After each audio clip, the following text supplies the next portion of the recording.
مرحبا بكم في حلقتنا النهاردة سنعرض لكم موعد مباراة الترجي القادمة هو والشرطة العراقي في البطولة العربية كأس الملك سليمان والقنوات الناقلة وأحداث المباراة بالصبر.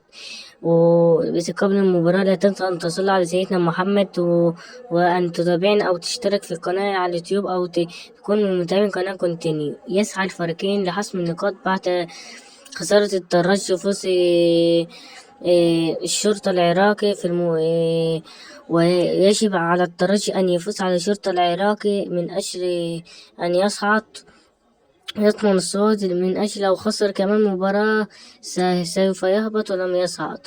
ويكون القنوات الناقلة مباراة الترجي والشرطة من أهم القنوات. موعد المباراة من الترجي والشرطة تبقى الساعة 4 مساء بتوقيت المغرب والجزائر وتونس الصيفي، والساعة 5 مساء بتوقيت ليبيا الصيفي، والساعة 9 مساء بتوقيت مصر الصيفي والسعودية والعراق والكويت والأردن واليمن، والساعة 7 مساء بتوقيت عمان والإمارات وقطر والبحرين. وأهم القنوات الناقلة قناة اس اس سبورت وقناة شاهد.